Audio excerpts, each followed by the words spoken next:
fruit, and the winds carried the scent of fresh rain. The earth had been healed.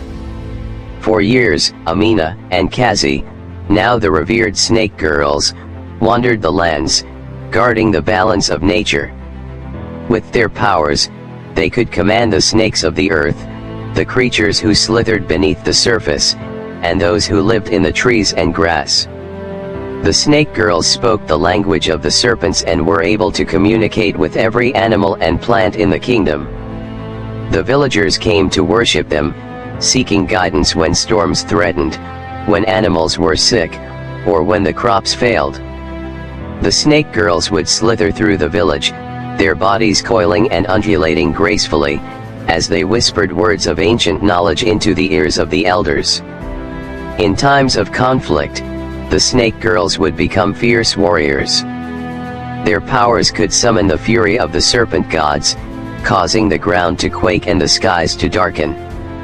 Yet, their true strength lay not in their ability to destroy, but in their wisdom and deep understanding of balance. They could calm raging storms and bring peace to broken hearts. However, the snake girls were not immortal. The spirits they had become were bound to the earth, and the world around them was ever changing. A time came when a powerful hunter, filled with greed and ambition, sought to capture the snake girls and harness their power for his own. Driven by a hunger to control nature, he hunted them through the jungle, believing that if he could trap them, he could rule the land. For days, he chased the girls, setting traps and using snares, but the snake girls were swift and elusive. They could slip through the smallest cracks, hide beneath the earth, and even disappear into the shadows of the jungle.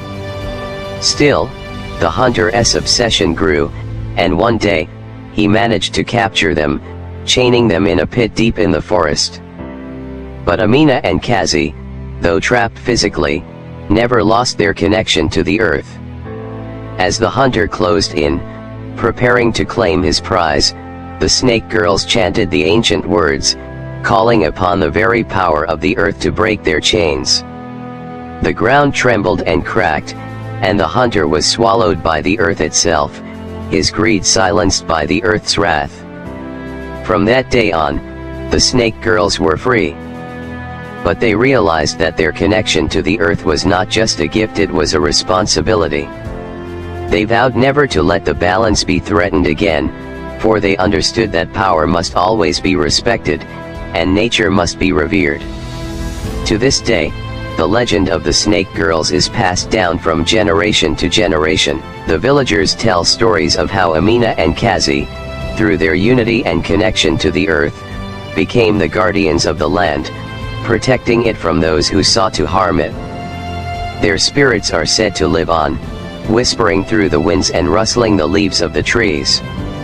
The snake girls taught the people that the earth, like the snakes, holds both beauty and danger. It must be respected, cared for, and understood, for it is not just our home, it is alive with spirits that watch over us. And as long as the snake girls' legacy endures, the earth will continue to thrive.